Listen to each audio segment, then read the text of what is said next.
Bismillahirrahmanirrahim. Assalamualaikum warahmatullahi wabarakatuh. Alhamdulillah wassalatu wassalamu ala Rasulillah wa ala alihi wa sahbihi wa mawalah wa la hawla wa la quwata illa billahi wa ba'du. Alhamdulillah, di pagi hari ini kembali kita bisa duduk untuk berthalabul ilmi, dan pembahasan di pagi ini kita akan membahas tentang 10 perkara yang merupakan sebab terbesar dikabulkannya doa-doa kita. Apa saja 10 perkara yang mempercepat pengkabulan doa kita kepada Allah Subhanahu wa ta'ala? Ma'asyiral muslimat yang dimuliakan Allah Subhanahu wa ta'ala, sering kita mendengar sebagian masyarakat awam, mereka sering mengatakan, saya sudah banyak berdoa dan berdoa, bahkan bertahun-tahun saya berdoa, tetapi tidak kunjung pula diijabah Allah Subhanahu wa ta'ala. Maka jawabannya adalah, boleh jadi tidak dikabulkan doa kita ini karena ada beberapa perkara. Yang pertama, memang kita ini adalah orang yang tidak berhak mendapatkan pengabulan doa. Sebabnya adalah karena tidak mengambil sebab. Jadi sebab tidak dikabulkan doa itu karena tidak mengambil sebab bagaimana doa itu supaya diterima. Makanya Allah tidak kabulkan. Atau boleh jadi pengabulan itu sebenarnya kebaikan. Jadi ketika Allah Subhanahu wa ta'ala tidak mengabulkan doa itu, boleh jadi Allah Subhanahu wa ta'ala hendak memberikan kebaikan kepada kita. Karena ada orang-orang yang berdoa kepada Allah Subhanahu wa ta'ala minta diberikan kekayaan, tapi Allah tidak kabulkan. Karena kalau seandainya dia dikayakan, boleh jadi dia makin jauh dari Allah. Karena ada orang-orang itu kalau dimiskinkan, sementara dia kaya, dia makin kufur. Ataupun sebaliknya, terkadang dia miskin dekat dengan Allah, dan kalau Allah kayakan semakin kufur kondisinya. Jadi sebab tidak dikabulkan doa itu boleh jadi sebuah kebaikan bagi kita. Atau boleh jadi Allah Subhanahu wa ta'ala mengulur waktu, karena likulli syai'in ajal. Setiap segala sesuatu itu ada waktunya. Terkadang Allah Subhanahu wa ta'ala tidak tergesa-gesa untuk mengabulkan doa kita, tapi Allah berikan waktu, dan Allah Subhanahu wa ta'ala pasti akan kabulkan. Kapan waktunya terserah Allah. Atau boleh jadi Allah Subhanahu wa ta'ala tidak kabulkan di dunia, tetapi Allah Subhanahu wa ta'ala jadikan pengabulan doa itu dalam bentuk pahala yang disimpannya untuk kelak mengangkat derajat kita di surga, sehingga di dunia tidak dikabulkan. Sengaja Allah Subhanahu wa ta'ala simpan sebagai pengangkat derajat kita di surga. Atau boleh jadi Allah Subhanahu wa ta'ala tidak mengabulkan doa kita, bukan tidak dikabulkan permintaannya, tetapi Allah mengabulkan yang lainnya. Yang diminta lain, yang dikabulkan lain pula. Seperti contohnya, kalau di antara kita ada anak kita yang sakit, Kemudian kita berdoa kepada Allah Subhanahu wa taala supaya anak kita sembuh. Bertahun-tahun kita ini berdoa supaya anak kita sembuh dari sakitnya, tapi tidak kunjung sembuh. Pertanyaannya, apakah doa kita tidak manfaat untuk anak kita? Kita katakan manfaat. Lah kan enggak sembuh-sembuh anaknya. Dari mana kemudian ada manfaatnya? Ya, bisa saja dia tidak sembuh tapi Allah tidak wafatkan. Boleh saja memang dia tidak disembuhkan tetapi Allah tidak wafatkan dia. Artinya pengabulannya dengan cara menghindarkan bala yang akan menimpa kita. Seperti orang yang meminta kepada Allah supaya usahanya dilancarkan atau rizkinya diluaskan atau urusannya dimudahkan. Dia sudah berusaha tuh mencari uang, mencari rizki dengan lelah letih, susah payah, peras keringat dan begitu seterusnya, tapi tetap saja penghasilannya seperti itu. Yang ngojek ke sana kemari ya gitu-gitu saja hasilnya. Jual es ke sana kemari ya segitu juga hasilnya. Apa kita katakan tidak manfaat doanya? Manfaat. Boleh jadi yang harusnya mungkin ketika dia bekerja itu dia kecelakaan, tabrak orang atau nabrak orang atau jatuh kalau dia tukang dari ketinggian. Allah Subhanahu wa taala hindarkan bala-bala seperti itu. Jadi tidak ada doa yang tidak bermanfaat, semua doa itu bermanfaat.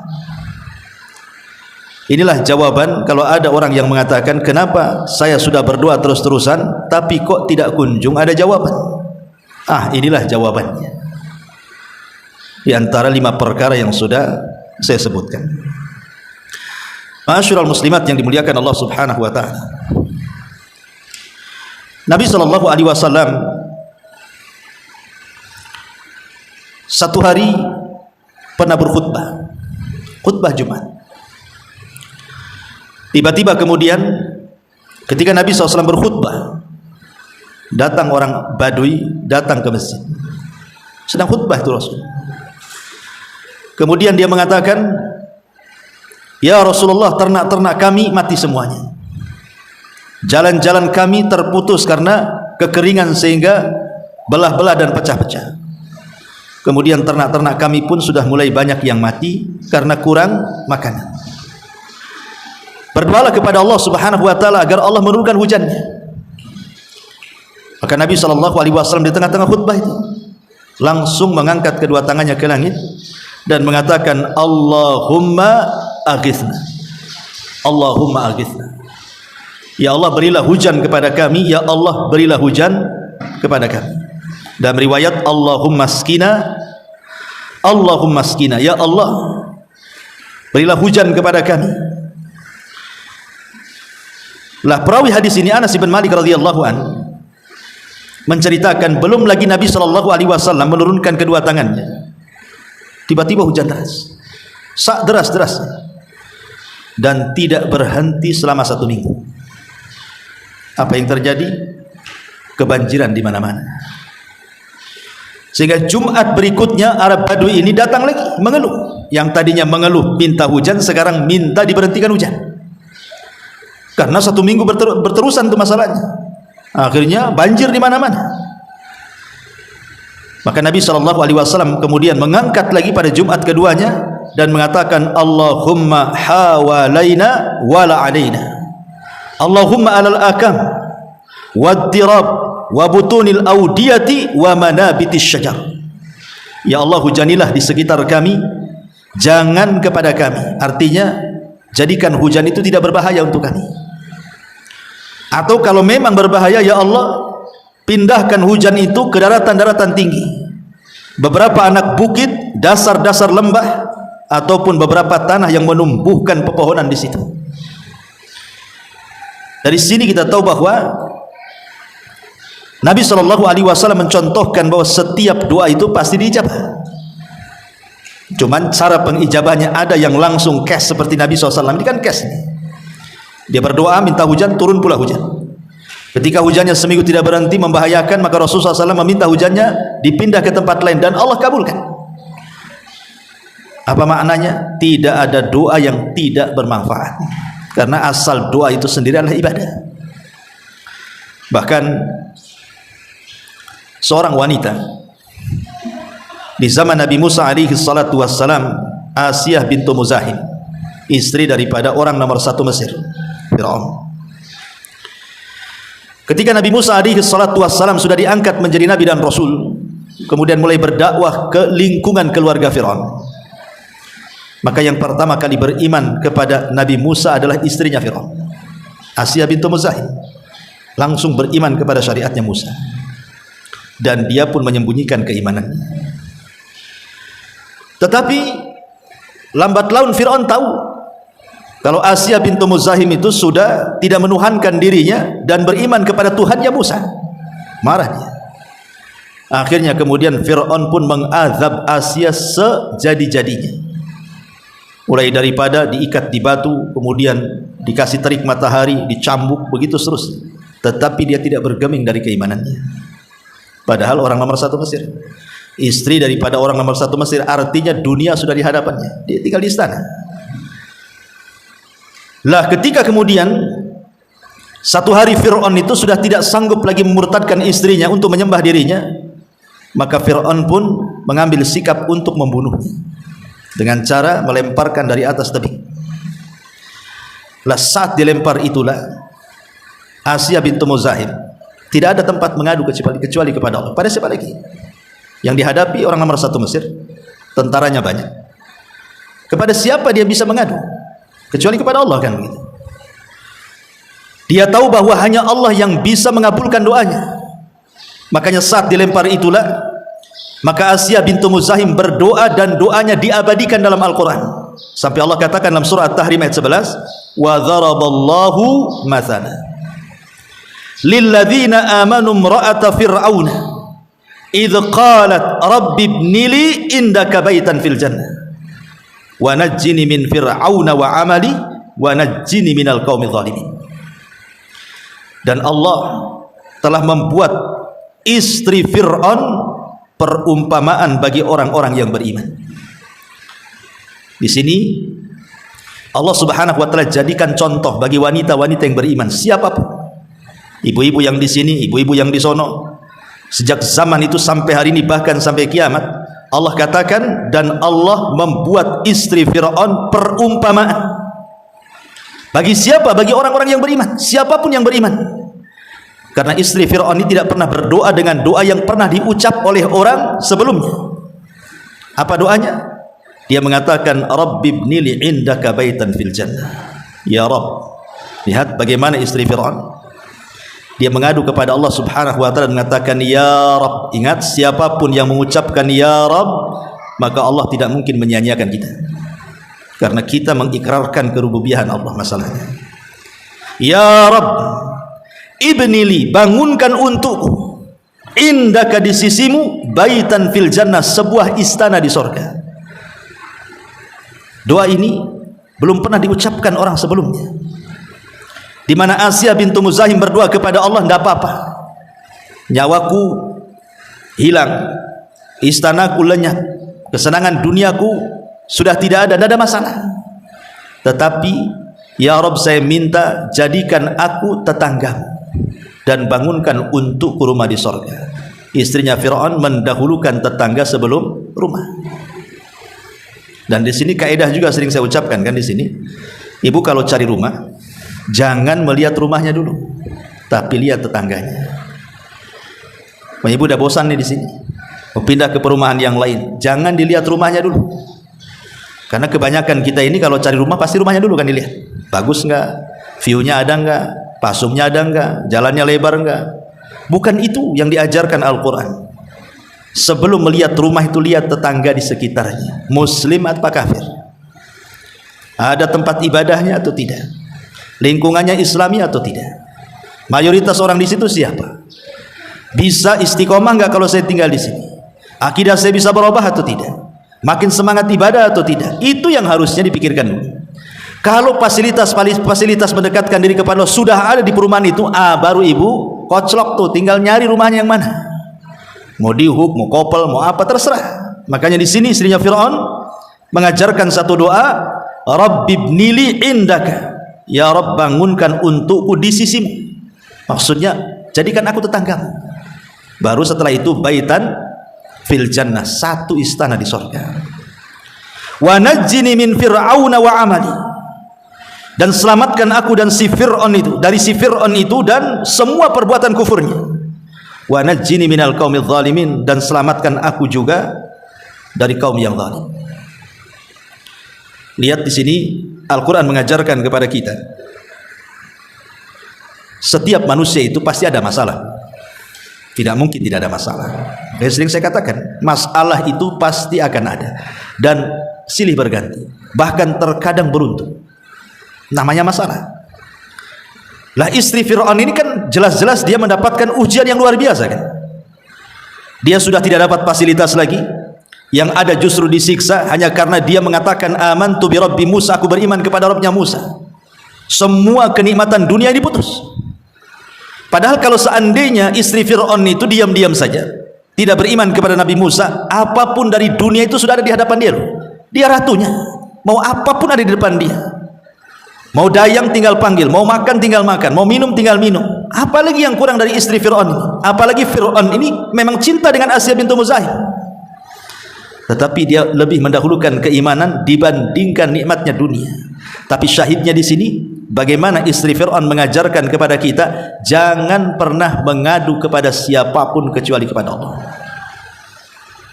Karena itulah sandaran kita dalam hidup kita. Ibu boleh bawa anak ke rumah sakit, tetapi sebelum ibu ini mengadu kepada dokter soal sakit anak ibu itu, adukan sakitnya dulu kepada Allah. Itu maksudnya ya. Kita punya anak sakit, ingin berobat, atau kita sedang sakit, ingin berobat.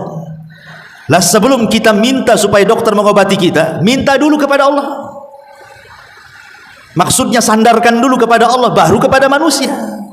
Karena dokter pun tidak memiliki kesembuhan di tangannya, dia akan hanya sebab saja, usaha. Buktinya dokter sakit saja dia diobati dengan dokter yang lainnya. Kenapa kalau dia seorang dokter, kalau dia sakit, kenapa tidak diobati sendiri? Bahkan terkadang seorang dokter itu sakit, dioperasi dokter lain, mati pula dia ya. Saya punya kawan itu seorang dokter, dioperasi, koma, mati. Padahal dokter itu diobati dokter lain, bukannya sembuh, malah mati. Artinya bahwa kesembuhan bukan di tangan dokter, kesembuhan itu di tangan Allah.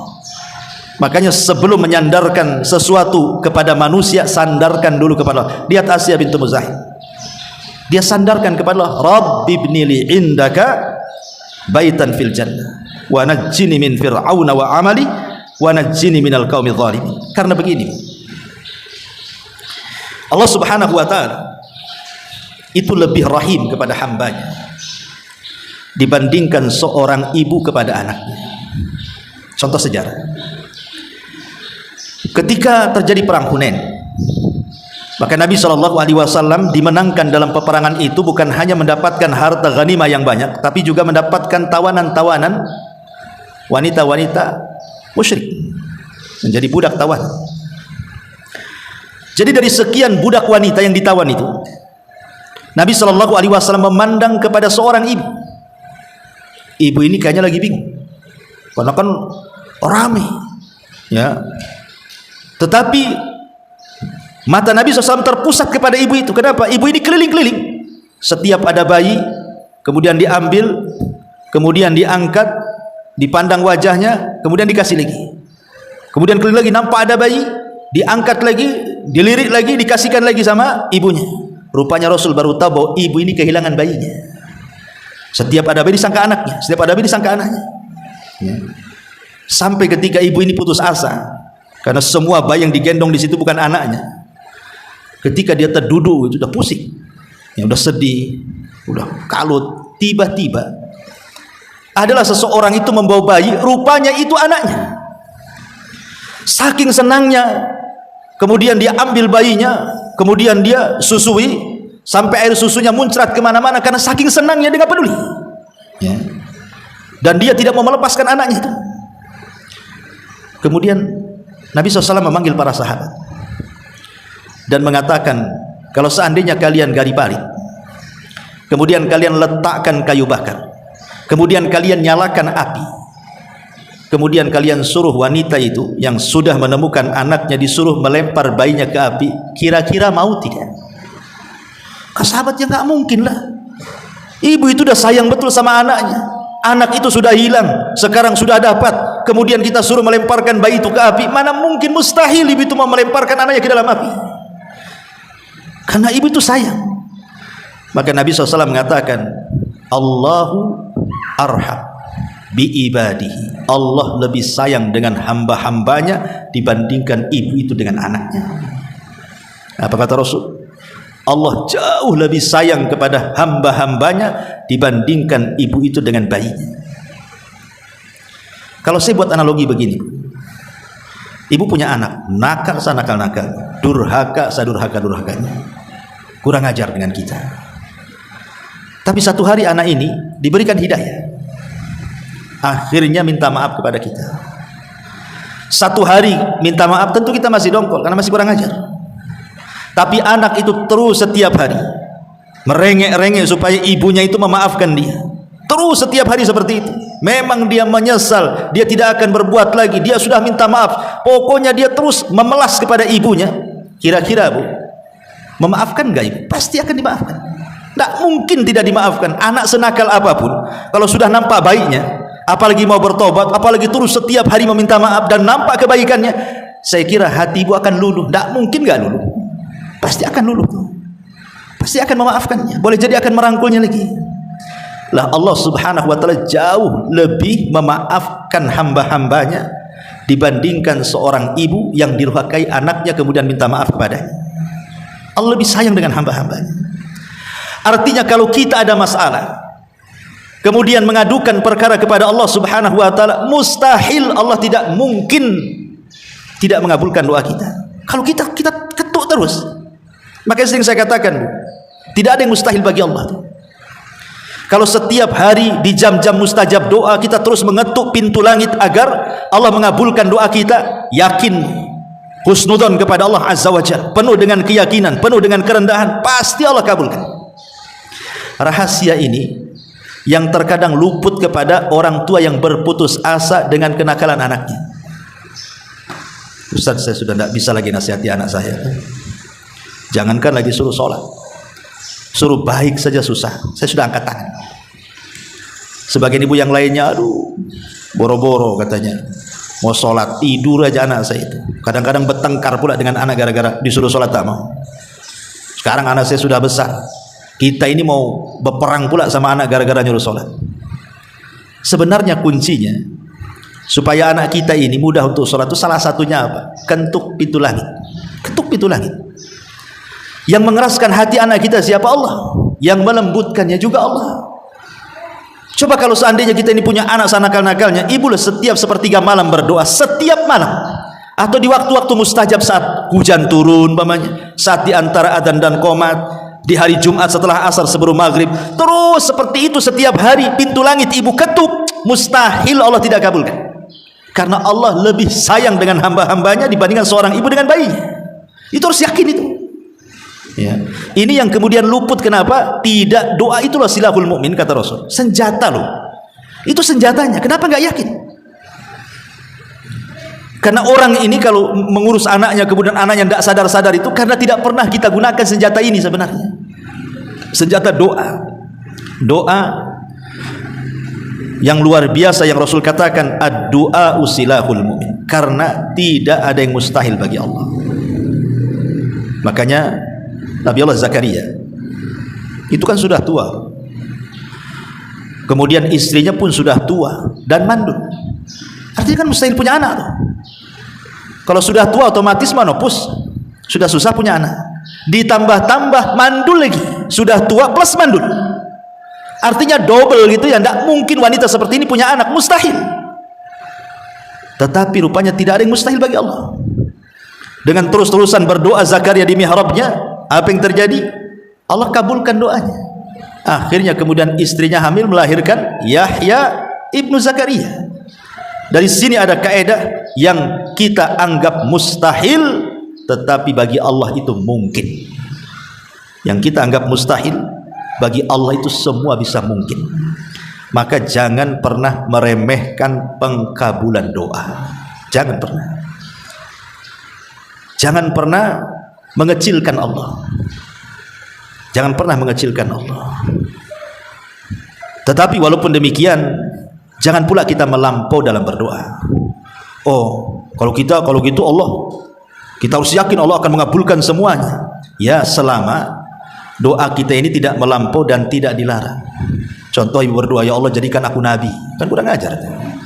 Ya, nabi tidak ada lagi kecuali Nabi Muhammad. Karena Rasul mengatakan la nabiyya ba'di, tidak ada nabi sepeninggal.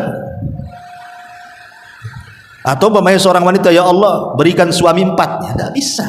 Ya, seorang istri tidak boleh berpoligami kan itu. Nah, itu kan berlebihan namanya. Atau seorang suami, ya Allah carikan istri saya 20, kan berlebihan itu kan. Jadi nggak boleh, walaupun kita yakin Allah itu maha besar dan kita tidak boleh mengecilkan, tapi bukan berarti kita boleh meminta sesuatu yang diharamkan, tidak boleh.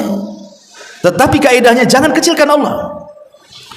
Orang-orang yang suka mengecilkan Allah, itulah sebabnya dia tidak dikabulkan doanya, karena meremehkan Allah.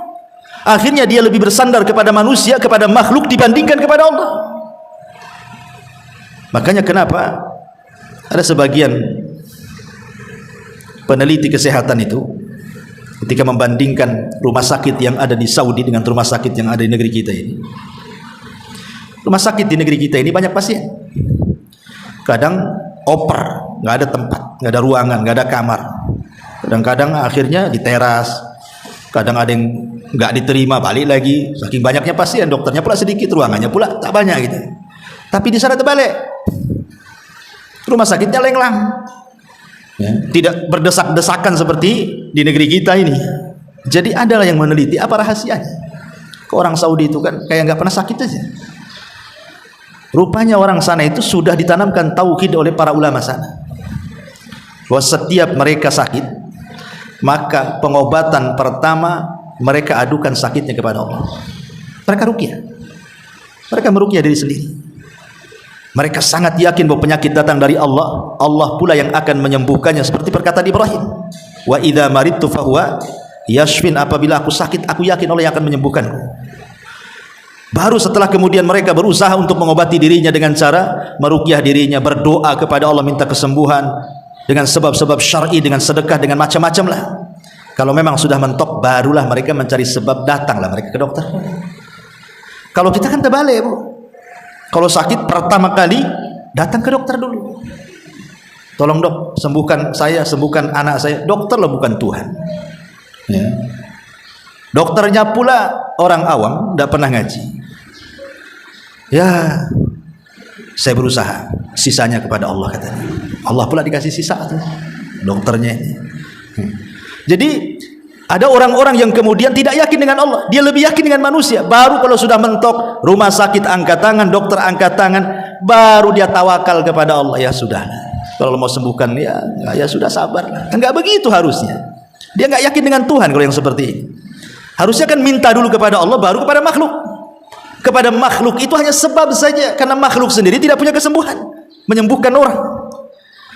Lah di sini pembahasan kita di pagi hari ini, kita akan mencoba mengupas 10 perkara yang disebutkan oleh para ulama tentang 10 yang sangat besar perannya di dalam pengabulan doa. Yang pertama, ulama mengatakan al-ilha'u was-sabru wa adamul isti'jali. Al-ilha, ilha itu merengek. Seperti anak kecil meminta kepada kita, merengek, guling-guling, nangis-nangis, kan kasihan juga, lama-lama dikasih juga kan itu. Itu kepada makhluk tuh. Ya. Dan juga sabar dan tidak tergesa-gesa.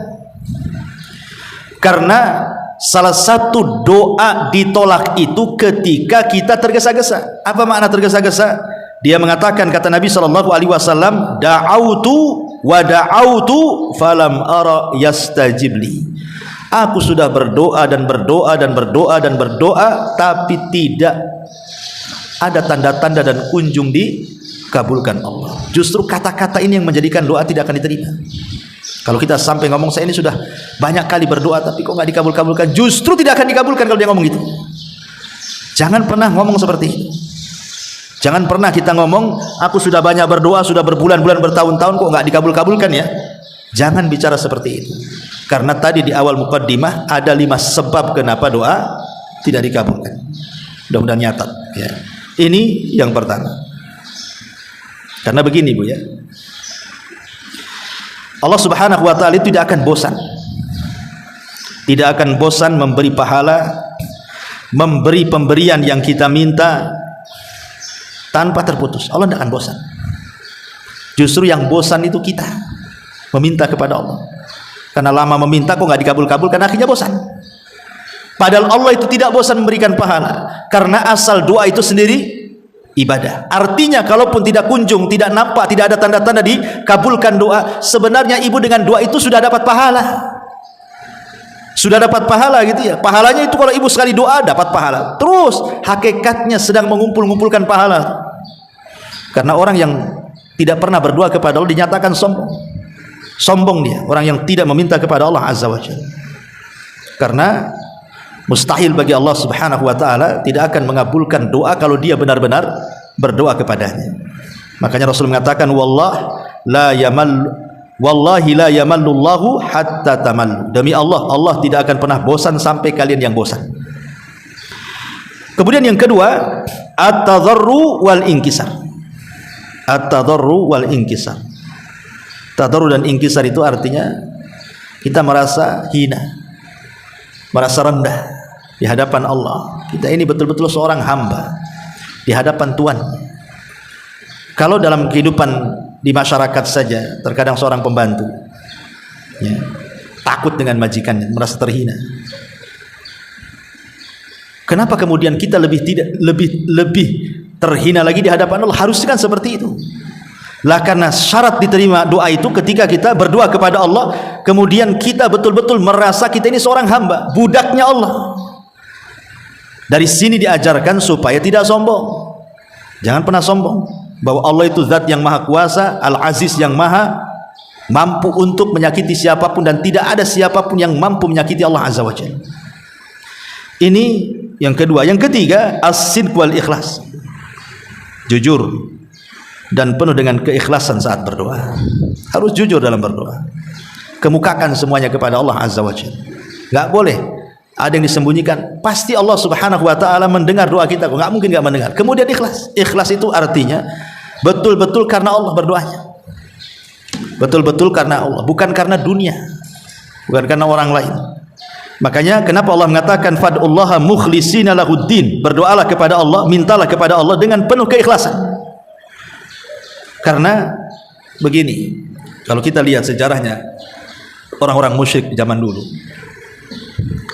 ketika pasukan Abraha hendak menyerang Ka'bah, maka Abraha mengutus seorang utusan untuk menanyakan siapa pemimpin Arab. Maka orang-orang mengatakan Abdul Muthalib. Maka Abraha mengatakan panggil Abdul Muthalib kemari. Maka Abdul Muthalib dipanggil. Kemudian terjadi dialog antara Abraha dengan Abdul Muthalib. Lah ketika itu pasukan Abraha mencuri 200 untanya Abdul Muthalib. Jadi Abraha ini membicarakan soal kedatangannya, ingin menghancurkan Ka'bah. Dia ingin lihat reaksi Abdul Muthalib selaku pemimpin Arab dan penjaga Ka'bah. Tetapi tidak ditanggapi oleh Abdul Muthalib. Seolah-olah tidak sayang dengan Ka'bah. Mau hancurkan aja lah, kan begitu maksudnya. Kenapa Abdul Muthalib seolah-olah tidak peduli dengan Ka'bah? Bukan tidak peduli dengan Ka'bah, tapi Abdul Muthalib ngomong dengan si Abraha ini, saya datang kemari menemuimu itu karena unta-unta saya dicuri kamu. Saya ingin mengambil 200 untaku. Adapun urusan Ka'bah, kata Abdul Muthalib, itu urusan lain. Saya bukan pemilik Ka'bah. Saya ini pemilik unta, makanya saya cari unta. Adapun Ka'bah itu ada pemiliknya, Rabb yang akan melindunginya. Tuhan saya yang akan melindunginya, bukan saya. Makanya saya nggak peduli kau mau hancurkanlah sana. Karena Ka'bah itu ada pemiliknya. Kemudian Abraha pun memberikan 200 ekor unta. Abdul Muthalib pun pergi. Lah Abdul Muthalib pergi kemana? Rupanya dia pergi ke Ka'bah. Awalnya dia mengatakan kalau hancurkan Ka'bah, hancurkan aja lah kan itu. Tapi hatinya tidak demikian. Dia keluar berjumpa dengan Abraha, kemudian pergi menuju Ka'bah. Masuk dia ke dalam Ka'bah. Kemudian dia berdoa kepada Allah agar Allah melindungi Ka'bah yang dimuliakan itu. Dari sini lihat bagaimana kelakuan orang-orang musyrik Arab. Kalau sedang kepepet saja butuh Allah. Tapi ketika mereka senang, mereka pun mulai menyembah Lata, Uzza, Manat, Hubal dan sesembahan yang lainnya. Makanya Allah Subhanahu wa taala gambarkan dalam Al-Qur'an, fa idza raqibu fil fulki da'awullaha mukhlishina lahuddin. Falamma najjahum ilal barri idza hum yusyrikun. Orang-orang musyrik di zaman jahiliyah, apabila mereka berada di tengah lautan, di atas bahtera, di ombang-ambing ombak dan akan karam kapalnya, mereka pun berdoa kepada Allah dengan ikhlas supaya mereka diselamatkan. Tapi ketika kapalnya sudah diselamatkan, disandarkan ke daratan, mulai lagi mereka melakukan kesyirikan. Lah doa yang seperti ini enggak ikhlas namanya. Di waktu susah saja, oh datang kepada Allah. Ya Allah saya susah, ya Allah saya sakit, sembuhkan saya. Ya Allah saya miskin, kayakan saya. Ya Allah saya susah, senangkan saya. Ketika sudah sembuh, ketika sudah senang, ketika sudah kaya, lupa pula Allah. Itu tidak ikhlas namanya. Ya, itu maksud ikhlas di sini. Jangan seperti orang-orang jahiliyah dekat dengan Allah di waktu susah, ketika senang pula jauh dari Allah. Makanya hadisnya gimana? Harusnya dibalik, Bu. Ta'arraf ilallah firraha ya'rifka fisyiddah. Kenali Allah di waktu senang supaya Allah kenal di waktu sulit. Jangan dibalik. Kondisi kita ini dibalik. Kalau ibu datang ke rumah sakit, hampir semua lisan orang yang sakit itu, oh ada yang istighfar, ada yang zikir, ada yang macam-macam kan. Kita sering mendengar itu di rumah sakit itu tasbihnya nggak lepas ya. Ada yang baca Quran, ada yang apa tuh di rumah sakit. Iya lagi sakit ya, coba keluar dari rumah sakit dah sembuh, dah lupa tuh zikir-zikir itu. Harusnya ketika senang itulah ingat Allah, sehingga ketika kita sulit Allah ingat kita. Nah itu namanya ikhlas. Ikhlas dalam berdoa ya. Makanya ini penting juga. As-sidq wal ikhlas adalah kejujuran dan keikhlasan saat berdoa. Ini yang ketiga. Yang keempat, al-khusyu'u wa hudurul qalbi. Al-khusyu' wa hudurul qalbi. Khusyuk dan hadirkan hati. Maksudnya khusyuk dan hadirkan hati itu apa? Maksudnya ibu harus yakin, husnudzon, berbaik sangka kepada Allah. Yakin Allah itu pasti akan mengabulkan. Makanya orang tidak boleh berdoa itu, ya Allah ighfirli in syi'tah, ampuni aku jika kau mau. Kok gitu doanya? Jika kau mau ya kayakan aku, jika kau mau sembuhkan aku. Nah, itu tidak yakin. Doa itu harus keyakinan. Allah itu zat yang maha yakin keberadaannya, maka jangan berdoa kecuali dengan keyakinan. Zat yang maha yakin harus berdoa dengan penuh keyakinan. Jangan kita yakini Allah itu ada, ragu-ragu pula saat berdoa. Nggak boleh ragu-ragu. Ya Allah sembuhkan saya, tapi nggak yakin saya sembuh katanya. Lah kok bisa gitu ya? Karena dokter sudah vonis saya 3 hari lagi mati nih. Kata siapa yang ngasih umur itu? Allah Azza wa Jalla. Maka Nabi SAW sampai mengatakan, ud'ullaha wa antum muqinuna bil ijabah wa'lamu annallaha la yastajibu du'a min qalbin ghafilin lahin, kata Rasul. Berdoalah kepada Allah sementara engkau yakin bahwa Allah mengabulkan kita. Jangankan cerita doa, Bu. Dalam dunia perobatan ada yang namanya istilah sugesti. Sugesti, tahu kan Ibu istilah sugesti itu? Ada orang yang cocok dengan bodrek saja, kena paramek nggak cocok tuh. Ada orang cocoknya dengan puyer, ya, kena panadol nggak hilang tuh kepalanya. Kenapa kok begitu? Kan sama-sama isinya juga ada paracetamolnya, ada macam-macamnya kan begitu ya. Itu sugesti yang berlebihan kan. Seolah-olah yakin nih kalau bodrek ini pasti saya sembuh. Paramek 3 butir pun tetap aja sakit kepala. Ada orang itu hanya satu, itu sebenarnya sama aja isinya. Boleh jadi racikannya sama, mungkin dosisnya sama, tapi keyakinan yang berbeda kan. Itu soal kesehatan loh. Makanya zaman dulu kalau ada orang datang ke kiai, kemudian dikasih air gitu kan, bacakan Fatihah, dikasih ludahnya kiai, bah, nah, minum, sembuh dia. Karena yakin dengan Pak Kiainya kan. Yakin tuh dengan air ini pasti berkah ini, udah didoakan sama Pak Kiai itu. Ya, padahal dia hanya baca Fatihah saja. Tapi dia yakin tuh. Lah artinya sugesti itu juga dalam dunia nyata pun memang bisa tuh. Apalagi kalau berdoa kepada Allah, harus yakin harusnya bahwa Allah itu pasti mengabulkan doa kita. Yakin seyakin-yakinnya, khusyuk sekhusyuk-khusyuknya, tampakkan hati. Makanya Rasul mengatakan, ketahuilah bahwa Allah tidak akan mengabulkan doa dari hati yang lalai dan hati yang tidak yakin. Maka khusyuk, hadirkan hati penuh dengan keyakinan, itu di antara penyebab mustajab doa. Nah, ini yang nomor 4. Yang nomor 5, amalus salihat. Iringi doa dengan amal saleh. Doa saja tidak cukup, harus diiringi dengan amal yang baik. Allah Subhanahu wa taala ketika menceritakan soal Zakaria, Allah katakan, wa Zakaria idza nada rabbahu rabbi la tadharni fardan wa anta khairul warithin fastajabna lahu wa wahabna lahu Yahya wa aslahna lahu zawjahu innahum kanu yusari'una fil khairat wa yad'unana raghaban wa rahaban wa kanu lana khashiin. Dan Zakaria ketika menyuruh Rabbnya, ya Rabb, jangan kau tinggalkan aku sendiri, dan engkau sebaik-baik pemberi waris, maksudnya pemberi keturunan.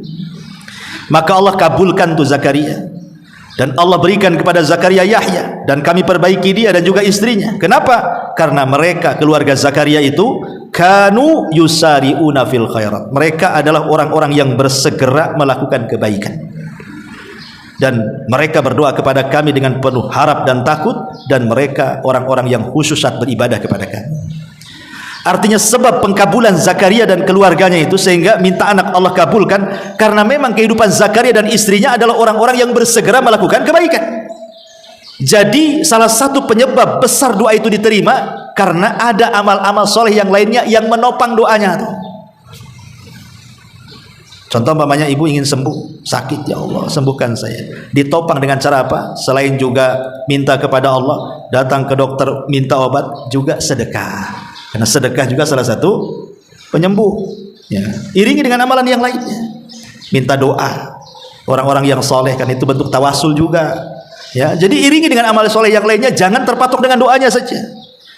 Ini juga yang nomor 5. Yang nomor 6, thayyibul mat'ami wal malbas. Ini juga pengaruh besar. Usahakan yang dipakai dan yang dimakan itu atau yang diminum sesuatu yang baik, sesuatu yang halal. Abi Hurairah radhiyallahu anhu, dia berkata, Rasulullah SAW bersabda, innallaha thayyibun la yaqbalu illa thayyiban. Allah itu zat yang maha baik, tidak menerima kecuali yang baik-baik.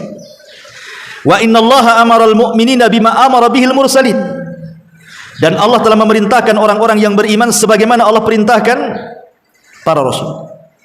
Ya ayyuhar rusul kulu min thayyibati wa'malu salihan inni bima ta'maluna alim. Wa qala ya ayyuhalladzina amanu kulu min thayyibati ma razaqnakum. Wahai para rasul, makanlah dari yang baik-baik dan beramal saleh. Wahai orang-orang yang beriman, makanlah dari yang baik-baik yang kami rizkikan. Kemudian Rasul menyebutkan seorang laki-laki, dzakara rajula yutilu safar. Laki-laki ini sudah lelah lama, entah berbulan-bulan menjadi musafir. Asy'atha aghbar. Saking lamanya di jalan, karena orang safar dulu kan di padang pasir, Bu ya. Lama jalannya, enggak ada pesawat, enggak ada kereta, enggak ada bus, ya pakai unta, kadang jalan kaki berbulan-bulan. Ya namanya kena debu, kena apa ya, kotor semua lah bajunya, pakaiannya, badannya, rambutnya. Asy'atha aghbar. Yamuddu yadai yunadi rabbah. Dia pun mulai berdoa kepada Rabbnya dengan mengangkat kedua tangannya. Kemudian mengatakan, ya Rabb, ya Rabb, wahai Rabb kabulkan doaku, wahai Rabb kabulkan doaku. Maka Allah Subhanahu wa taala tidak kunjung mengabulkan doanya, padahal dia punya 4 syarat diterima doa. Orang ini kan punya 4 syarat diterima doa. Salah satunya adalah seorang musafir. Dia kan musafir. Musafir itu mustajab doanya. Yang kedua, dia orang susah. Orang susah itu paling cepat dikabulkan doanya, karena doa orang susah itu ikhlas. Yang ketiga, mengangkat kedua tangannya, karena Rasul yang mengatakan innallaha hayyun karim. Allah itu zat yang maha pemalu tetapi maha pemurah. Yastahi min abdihi idza rafa'a yadayhi an yaruddahuma sifra. Allah malu kalau ada hamba mengangkat kedua tangannya meminta kepada Allah. Allah malu kalau membiarkan kedua tangannya kosong. Artinya mengangkat kedua tangan salah satu penyebab dikabulkan doa. Kemudian yang keempat, ya Rabb, ya Rabb, dia pun memelas, merengek kepada Allah. Artinya 4 sebab sudah ada. Pertanyaannya, kenapa nggak dikabulkan? Rupanya ini masalahnya. Wa mat'amuhu haramun, wa mashrabuhu haramun, wa malbasuhu haramun, wa ghudiya bil haram. Makanannya haram, minumannya haram, pakaiannya dibeli dari yang haram. Dia pun badannya dibesarkan dari daging yang haram. Fa anna yustajabulah. Bagaimana akan dikabulkan doanya tuh? Bayangkan 4 penyebab doa terkalahkan dengan 1 penghalang doa. Dia kan sudah punya 4 tuh. Harusnya doanya dikabulkan. Tapi satu penghalang doanya, karena makanan yang dimakan haram. Maka yang 4 gak ada gunanya. Nah, maka ini juga kenapa kemudian doa-doa kita tidak pernah dikabulkan. Boleh jadi salah satunya adalah faktor masalah makanan. Ya, makanannya haram, tidak halal, dan begitu seterusnya. Yang nomor 7, at-taubatu wal istighfar. Bertobat dan istighfar. Tobat dengan istighfar itu beda. Kalau tobat itu perbuatan, kalau istighfar itu ucapan. Dan ini harus digandengkan antara istighfar dan tobat itu. Orang kalau hanya istighfar saja tidak cukup. Kalau dia tidak diiringi dengan perbuatan. Saya megang botol minuman sambil dengar astagfirullahaladzim, minum lagi astagfirullahaladzim, diterima? Mana bisa? Karena baru istighfar kan.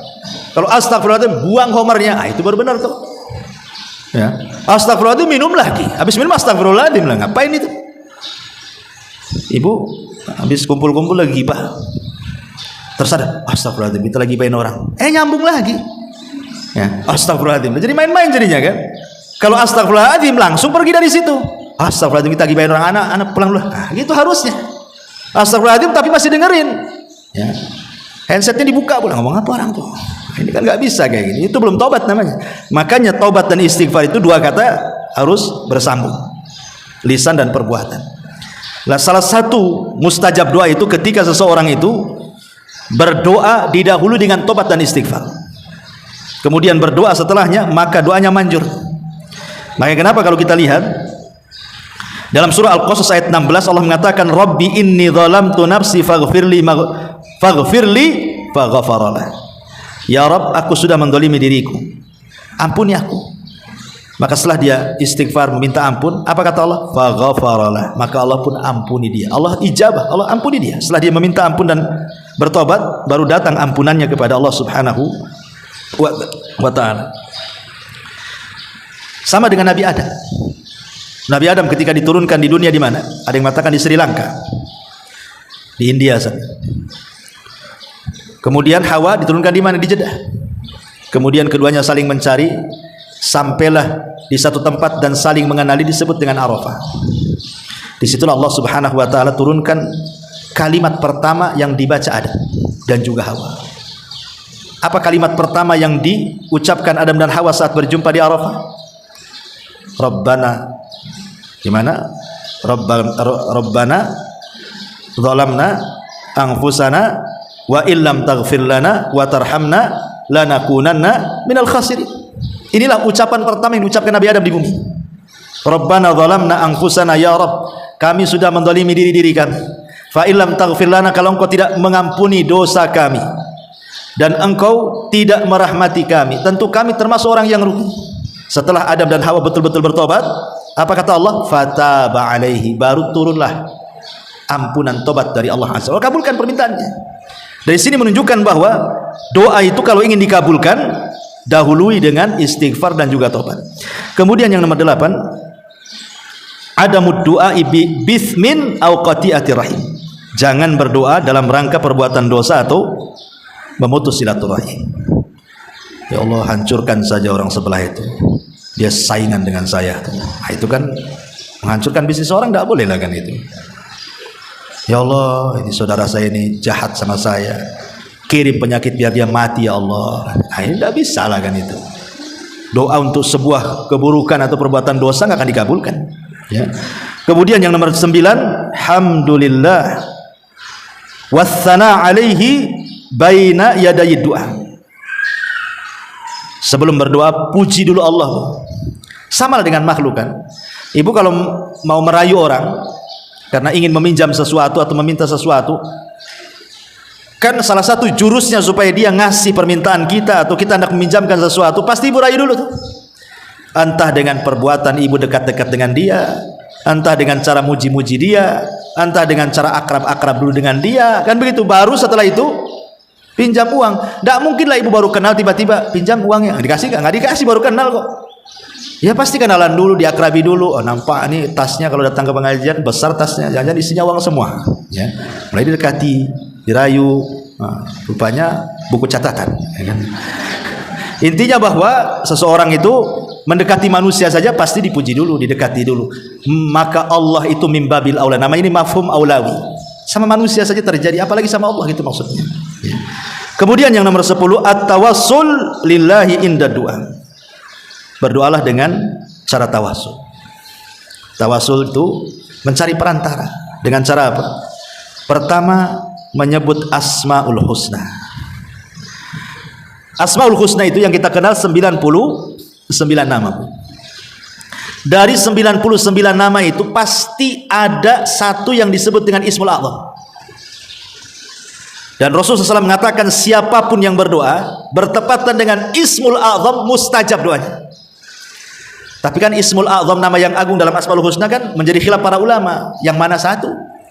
Ada yang mengatakan Al-Hayyu Al-Qayyum, ada yang mengatakan Allah, ada yang mengatakan yang lainnya.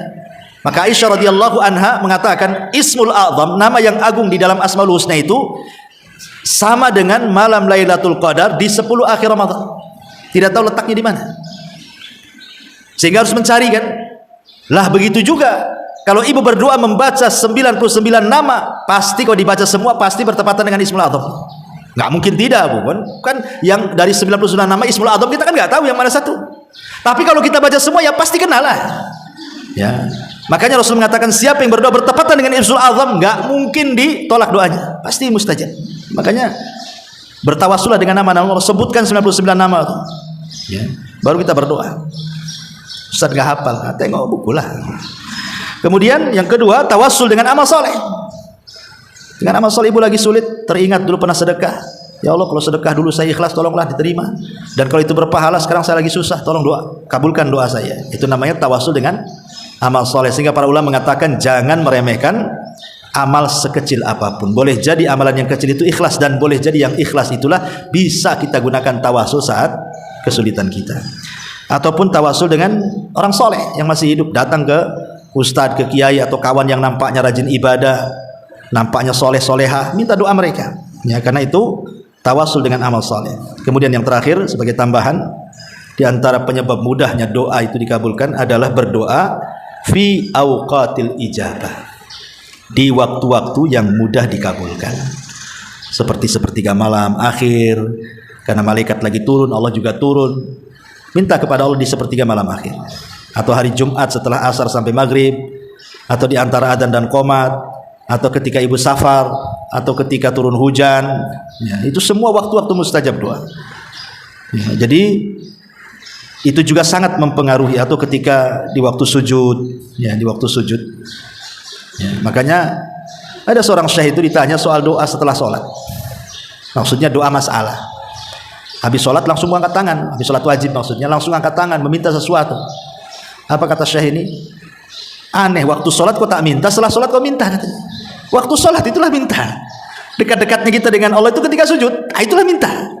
Nah, sudah sholat sibuk minta, sudah sholat itu zikir, bukan minta. Waktu sholat itulah minta, itu karena dekat-dekatnya hamba dengan Allah itu waktu sujud itulah, itulah minta di situ. Ya, kalau ingin diperpanjang, setelah sholat sunnah. Kalau setelah sholat wajib, yang ada zikir, berzikir kepada Allah Subhanahu wa taala dengan zikir yang diajarkan. Jadi doa setelah sholat, ya, ataupun doa di tadi sepertiga malam akhir, doa ketika ibu sedang puasa, ibu puasa Senin Kamis gitu kan, itu kan waktu iftar, itu kan waktu mustajab doa tuh. Waktu mustajab doa itu ketika ibu iftar, itu mendekati maghrib, ya 5 menit sebelum iftar, itu juga sangat mustajab. Wallahu alam, ini diantara perkara-perkara mudah dikabulkan doa. Baik Bu, nggak ada soal jawab ya, karena saya jam 10 ini ada kajian di SSS, Warung Sunda Sawargi, Saung Sunda Sawargi, SSS, S3. Hah? Nggak ada, nggak cukup waktunya. Dari sini ke Batam Center ini seperempat jam, bisa 20 menit juga kan. Soalnya lain kesempatan lah kita berkata jawab. Allah